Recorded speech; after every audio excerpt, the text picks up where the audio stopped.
اعوذ باللہ من الشیطان الرجیم بسم اللہ الرحمن الرحیم۔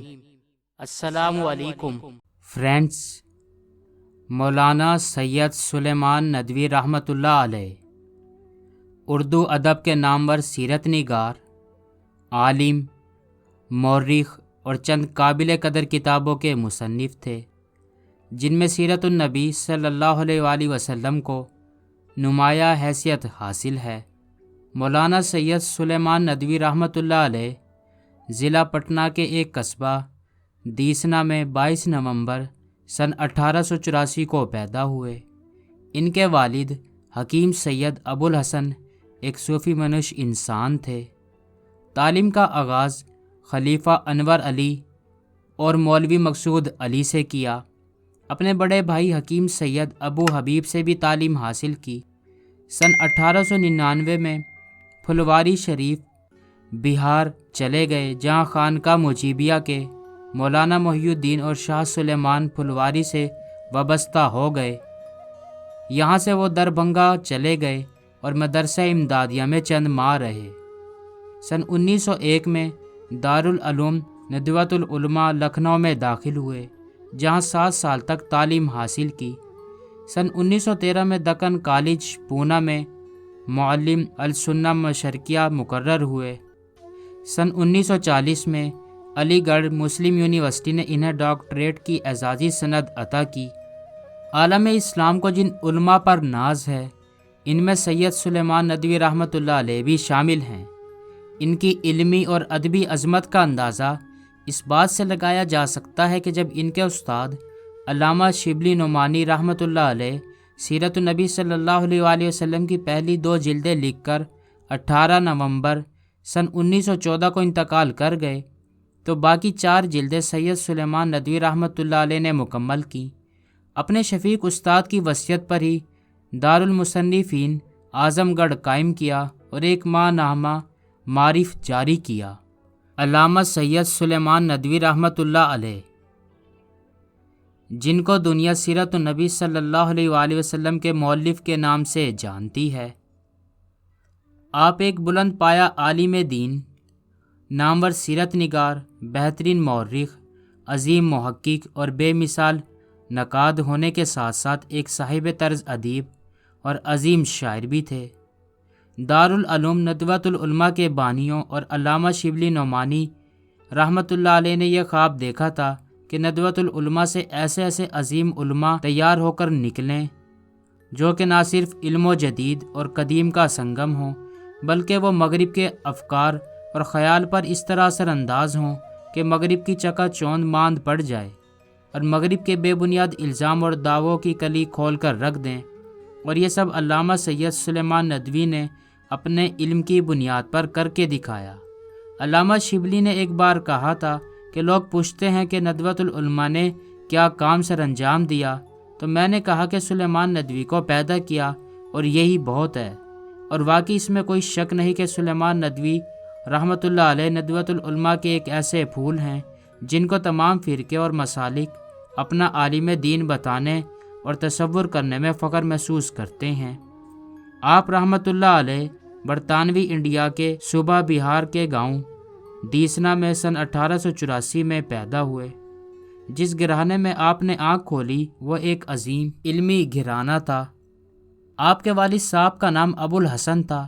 کچھ عرصہ اپنے گاؤں میں تعلیم حاصل کرنے کے بعد آپ رحمۃ اللہ علیہ دربھنگہ چلے گئے اور وہاں تعلیم حاصل کی اور مشہور ادارہ دارالعلوم ندوۃ العلماء میں سن 1901 میں داخلہ لے لیا اور 5 سال تک تعلیم حاصل کی۔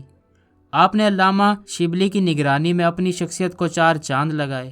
سن 1906 میں ندوۃ العلماء سے فراغت کے بعد آپ نے مدرسے میں بطور معلم خدمات انجام دیں۔ اس کے بعد الندوہ رسالے کی ادارت سنبھالی اور لکھنؤ میں قیام فرمایا۔ سن 1913 میں مولانا ابوالکلام آزاد نے آپ کو رسالہ الہلال جاری کرنے کے لیے کلکتہ بلا لیا۔ کلکتہ میں آپ رحمۃ اللہ علیہ نے اپنے مقالات اور مضامین سے اپنی ایک منفرد پہچان بنائی۔ سن 1913 کے آخر میں پونا تشریف لے گئے، جہاں پر عربی اور فارسی کے اسسٹنٹ پروفیسر کے طور پر خدمات انجام دیں۔ سن 1914 نومبر کے مہینے میں جب شبلی نعمانی رحمۃ اللہ علیہ کی طبیعت خراب ہوئی تو انہوں نے آپ کو بلایا اور اپنی قیمتی ترین تصنیف سیرت النبی صلی اللہ علیہ وآلہ وسلم کو پایہ تکمیل تک پہنچانے اور دارالمصنفین کے قیام کا وعدہ لیا۔ اس کے بعد علامہ سید سلیمان ندوی پونہ سے اعظم گڑھ منتقل ہو گئے اور زندگی کے قیمتی ترین اگلے 30 سال اپنے پیر و مرشد اور رفیق استاد سے کیے گئے وعدے کی تکمیل میں گزارے۔ سن 1920 میں مولانا محمد علی جوہر کی قیادت میں مجلس خلافت کے وفد کے ساتھ انگلستان کا سفر کیا اور انگلستان کی لائبریریز میں موجود انگلش ادب کی کتابوں سے بھرپور استفادہ کیا۔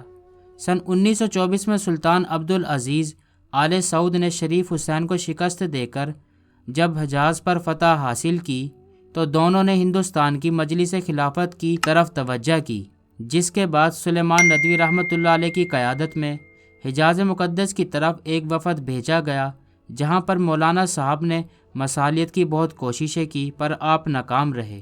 سن 1931 میں آپ رحمۃ اللہ علیہ نے کابل کے بادشاہ نادر شاہ کی دعوت پر علامہ محمد اقبال اور سر راس مسعود کے ساتھ افغانستان کا سفر کیا۔ سن 1940 تک آپ کی شورۂ آفاق تصنیف سیرت النبی صلی اللہ علیہ وآلہ وسلم کی تمام جلدیں شائع ہو چکی تھیں اور دارالمصنفین کی شہرت زبان زد عام تھی۔ آپ کے علم کی شہرت اور آپ کے رسالہ معارف نے عالم اسلام میں آپ کو نہ صرف نمایاں کیا بلکہ آپ کے ساتھ کے اس وقت کے گور نایاب جیسے علامہ اقبال، مولانا ابوالکلام آزاد اور مولانا محمد علی جوہر آپ سے بہت متاثر ہو چکے تھے۔ آپ رحمۃ اللہ علیہ سن 1923 میں ندوۃ العلماء کے معتمد عالم بنائے گئے تھے اور اسی عہدے پر تا حیات قائم رہے۔ سن 1940 میں آپ نے اپنے پورے خاندان کے ساتھ حج بیت اللہ کی سعادت حاصل کی اور شاہی خاندان کے مہمان بنے۔ سن 1950 میں ہندوستان میں آپ کے لیے حالات ناساز کر دیے گئے تو آپ نے پاکستان ہجرت فرمائی۔ پاکستان میں پاکستان کی دستور سازی کی مذہبی کمیٹی کا عہدہ صدارت آپ نے سنبھالا۔ آپ کی تمام تصنیفات آپ کے علم، تحقیقی ذوق، قرآن مجید اور حدیث پاک کے علم میں یکتا، تاریخ اسلام پر انسائکلوپیڈیا اور ہر طرح کے علوم و فنون کا منہ بولتا ثبوت ہیں۔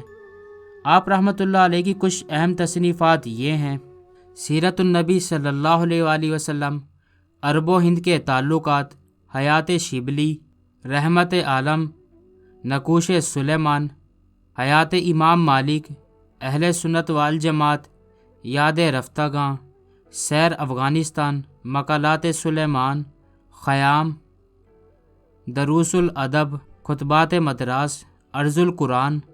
ان کے علاوہ آپ کی محنت، عظمت اور علمی مہارت کا منہ بولتا ثبوت آپ کا رسالہ معارف ہزاروں صفحات پر مشتمل موجود ہے، مگر آپ کی جن کتابوں کی تخلیق نے آپ کو علم کی شمع کا پروانہ بنایا، ان میں سیرت النبی صلی اللہ علیہ وآلہ وسلم، خطبات مدراس، عرض القرآن، سیرت عائشہ اور خیام قابل ذکر ہیں۔ آپ رحمۃ اللہ علیہ فرمایا کرتے تھے کہ میں نے زندگی میں 2 عظیم کام کیے ہیں جو اللہ پاک نے مجھ سے کروائے، ایک سیرت النبی صلی اللہ علیہ وآلہ وسلم کی تکمیل اور دوسرا دارالمصنفین کا قیام اور تعمیر و ترقی تھا۔ آپ رحمۃ اللہ علیہ دارالمصنفین کے پہلے ناظم اعلیٰ بنائے گئے۔ آپ نے اپنی شب روز محنت سے دارالمصنفین کو ایک عظیم دینی درسگاہ بنا دیا۔ سن 1916 سے سن 1949 تک آپ ہی بلا شرکت غیر معرف رسالے کے مدیر اعلیٰ رہے۔ یہ آپ کی محنت کا ہی نتیجہ تھا کہ اس ادارے نے ایسے گوہر نایاب قلم کار، مصنفین، محققین اور ادیب پیدا کیے جن کی تعداد 50 سے اوپر ہے۔ ان سب لوگوں کی خدمات تاریخ اسلام کا ایک عظیم باب ہیں۔ مولانا عبدالسلام ندوی، شاہ معین الدین ندوی، عبدالباری ندوی، ریاست علی ندوی، عبدالسلام کدوئی، ڈاکٹر نعیم صدیقی، صباح الدین عبدالرحمن اور ضیاء الدین اصلاحی اسی گلستان کے خوشبو بکھیرتے پھول ہیں۔ مختلف اسلامی موضوعات پر 300 سے زائد کتابوں نے اس ادارے کو عالمی ریسرچ سینٹر کے طور پر پوری دنیا میں متعارف کروایا، اور اس سب کا سہرا آپ رحمۃ اللہ علیہ سید سلیمان ندوی کو جاتا ہے۔ علامہ سلیمان ندوی رحمۃ اللہ علیہ کو شعر و سخن کا بھی شوق تھا۔ ان کا شعری مجموعہ ارمغان سلیمان کے عنوان سے شائع ہوا۔ ان کی خدمات کے اعتراف میں حکومت پاکستان نے ان کو نشان سپاس سے نوازا۔ 22 نومبر سن 1953 کو مولانا ندوی مجاہد اسلام، عالم، ادیب، شاعر علامہ شبلی نعمانی رحمۃ اللہ علیہ کے رفیق کار اور شاگرد مولف سیرت النبی صلی اللہ علیہ وآلہ وسلم نے دار فانی سے کوچ کیا اور مالک حقیقی سے جا ملے۔ آپ رحمۃ اللہ علیہ کی آخری آرام گاہ اسلامیہ کالج کراچی کے عقب میں ایک احاطے میں واقع ہے۔ ان کی تدفین کے وقت شام کے سفیر نے کہا کہ ہم سلیمان ندوی کو دفن نہیں کر رہے بلکہ انسائکلوپیڈیا آف اسلام دفن کر رہے ہیں۔